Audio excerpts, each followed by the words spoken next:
My, my family, as I was growing up, observed a number of customs at New Year's Eve and on New Year's Day. One of these, of course, was staying up until midnight to mark the arrival of the new year. We would play card games and board games and snacked on pretzels and chips and soda until it was time for the countdown. One year when I was probably about 4 years old, so too young to stay up all night, I was put to bed while my siblings and parents and aunts and uncles and my grandmother played games. And at the stroke of midnight, they came and they woke me up. You know, like, Peter, it's the new year. And so, according to my mom, I leapt out of bed and ran to the window and threw open the curtains. Bless you. And as my parents tell the story, the excitement and the anticipation in my face changed immediately into disappointment as my face collapsed. And I said to them, "But everything looks just the same." Now, I can't tell you what I was expecting, right? Like, it's the new year, like, oh, something's happening. I have no idea what I was expecting. But the excitement, the anticipation of the arrival of a new year must have inspired some kind of cataclysmic vision in my little head. Something was going to change at midnight, right? Something was going to change at midnight that was so dramatic and so profound that everybody waited up all night just for it to happen. And yet, everything looks just the same. The change of a calendar year brings out an expectation for change. As we change the calendar, we hope for change in our own lives, right? Out with the old, in with the new. New Year's Eve marks an end and a new beginning. Our hope at this time of year is to bring an end to unwanted elements of our living and to start anew. To this end, many people adopt New Year's resolutions. We resolve to make changes in our lives. Like other annual anniversaries that mark the passage of time, birthdays also come to mind immediately. New Year's is an occasion to look back and to look ahead.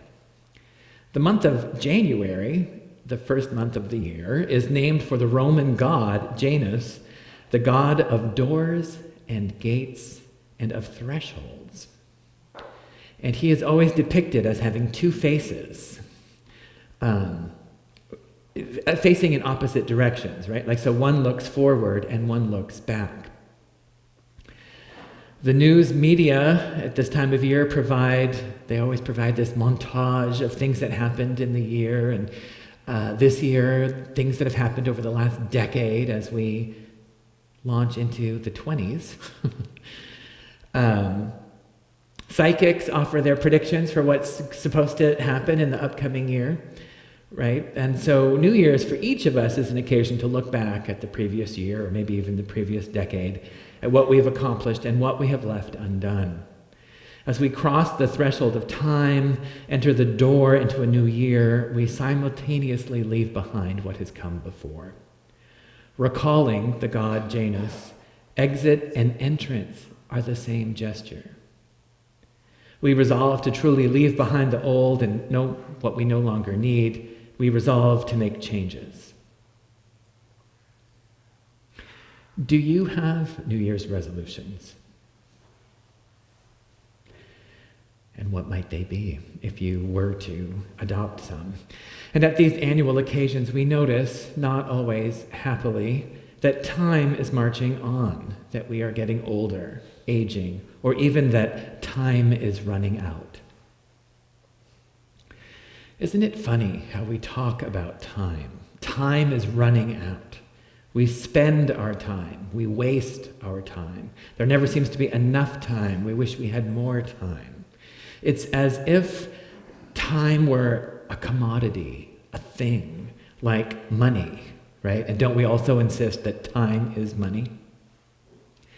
Time, in many significant ways, is an abstraction, an idea imposed onto the natural world.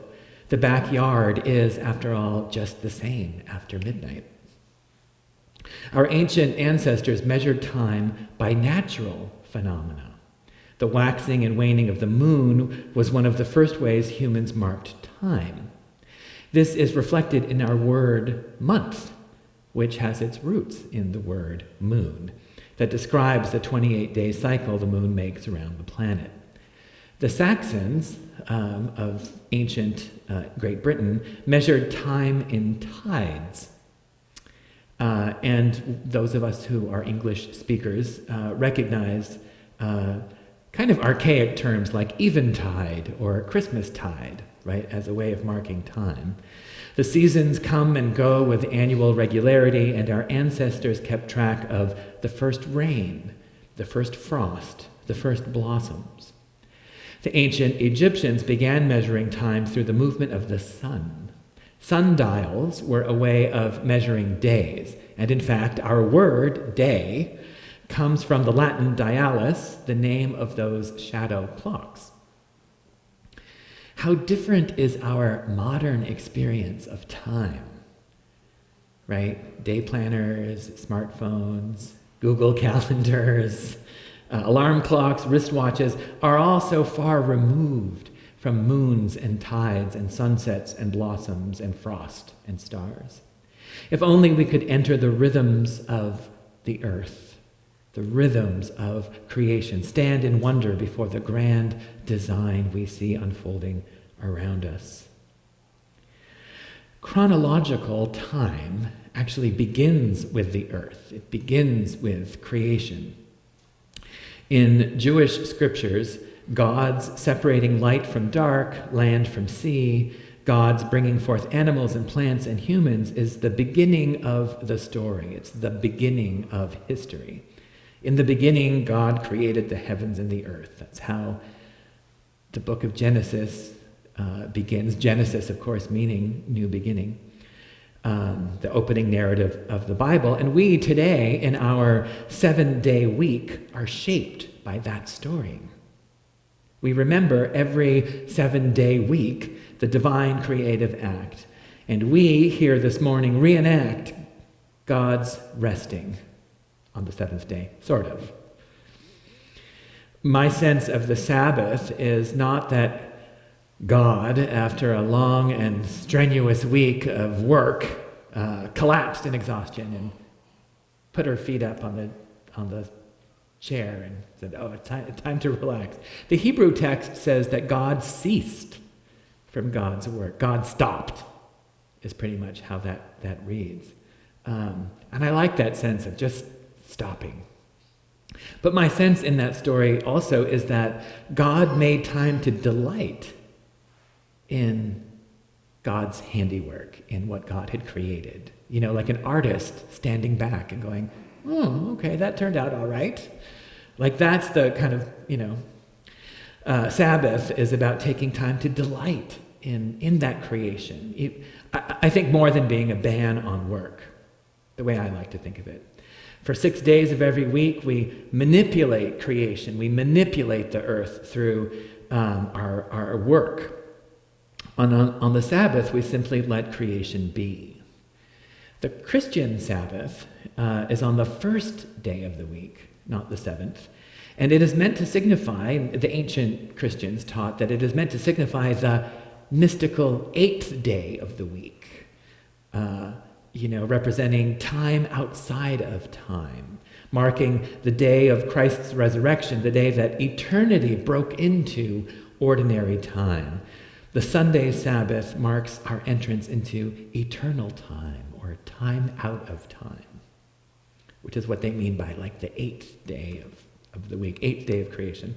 Christians observe the Sunday Sabbath as new beings in a new community of changed and redeemed people, anticipating a future redeemed time. Time, then, is dependent on the earth. It's dependent on creation. Sunrises, full moons, planetary cycles. And creation is not timed perfectly, right? The earth spins at a tilt, the moon's orbit is elliptical, and all of our ways of measuring time need to acknowledge this unevenness. So while humanity has progressed beyond sundials and hourglasses to a more scientific and accurate reading of time, we still need to readjust periodically, adding a minute here or there, a full day every leap year. And if there were no moons, no planets, no suns, what would time be then? What would time be with no physical realm with which to measure it? What might time look like from an eternal perspective, time beyond time? Drawing from the ancient Greeks, Christians historically have made a distinction between two kinds of time.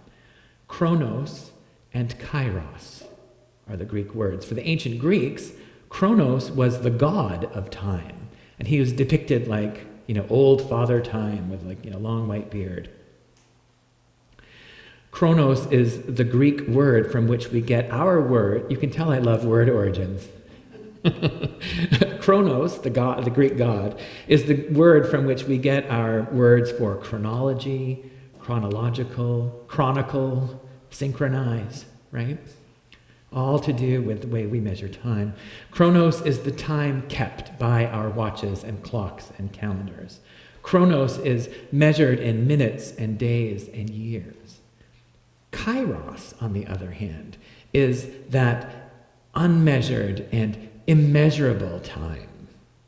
Kairos is time where there are no planets spinning around suns. It is time without day or night. Kairos is the eternal present, the constant now, the span of expansive eternity. Kairos begins on that kind of mystical eighth day and is time out of time. It's holy time, considered a pinnacle moment that signifies a time for some kind of decisive action or change, crisis or renewal. Chronos is imperfect, uneven, and dependent on the earth, dependent on creation. In chronological time, our bodies age, our skin sags, our hairlines recede. But how do you measure kairos? Immeasurable time breaks into human time at times. Kairos intersects with chronos. Those moments of piercing awareness, moments of clarity, or what some people call flow.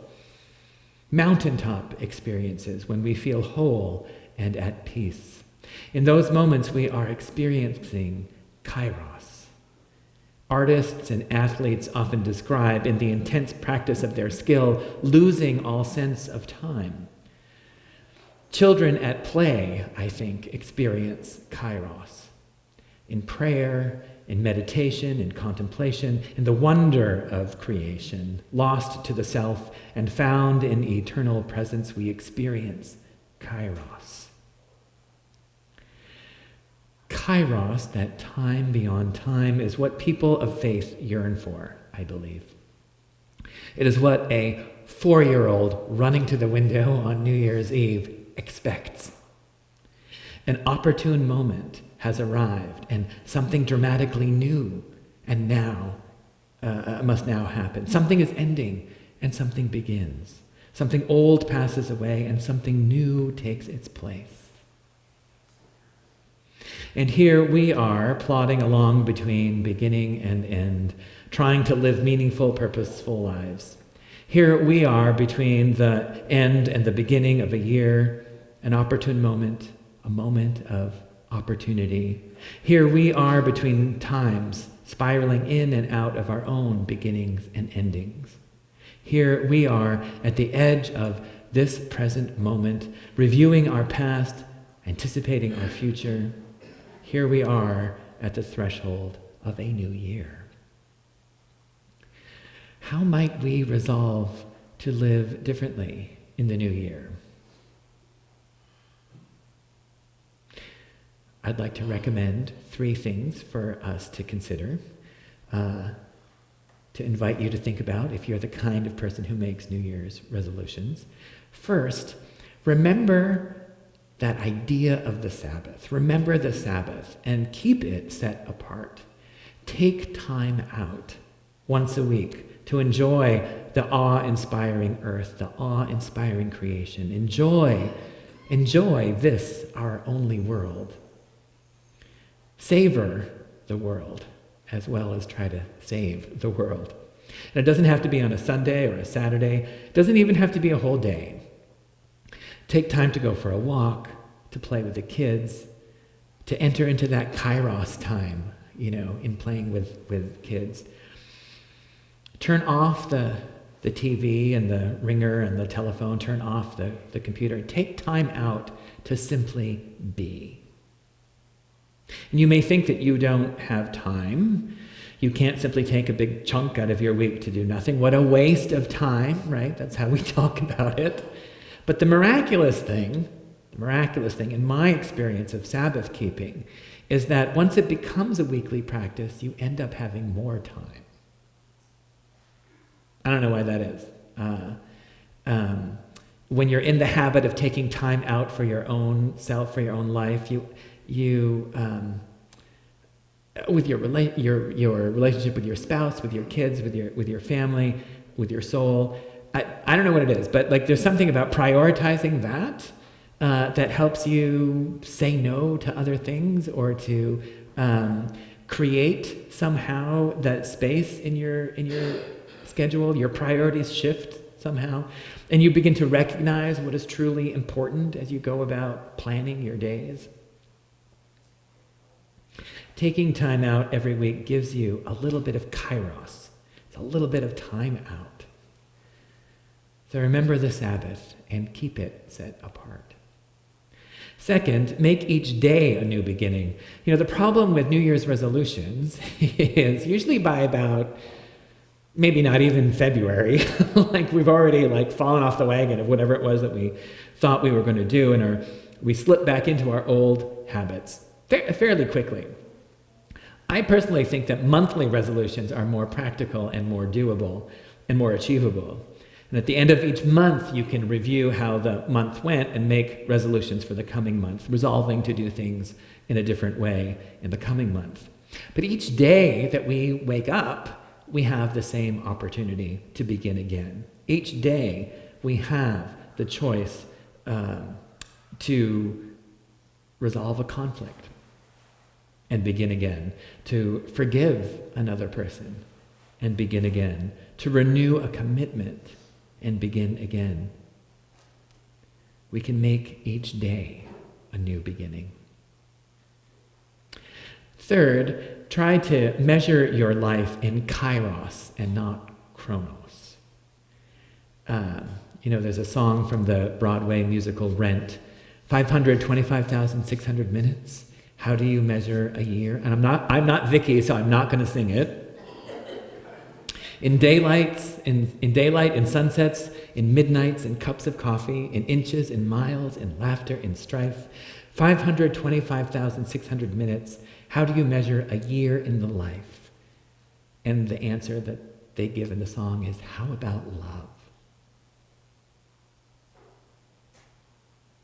In Thornton Wilder's play, Our Town, young Emily, who has died in childbirth, is granted permission by the stage manager to return home and relive one day. Emily is enthralled by the extraordinary beauty of the ordinary, the everyday, and is pained by our lack of awareness of it. She exclaims to her mother, "Mama, just look at me 1 minute as though you really saw me. It goes so fast we don't have time to look at one another." Then she goes sadly back to the graveyard and asks the stage manager, "Do any human beings ever realize life while they live it?" Take a minute to look at your loved ones and really see them.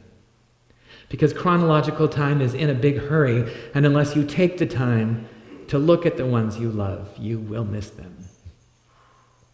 The time is now. Seize the day, seize every moment as a gracious gift. The eternal present, the constant flow is accessible to us and with us. A life, once you have reached the end of it, is not measured in years, in the uneven chronos. A life is measured in love, in how we make ourselves available to others. That is what truly matters. So measure your life in Kairos. At this threshold of a new year, may we be given the hope and the excitement of a small child anticipating a world made anew. May it be so.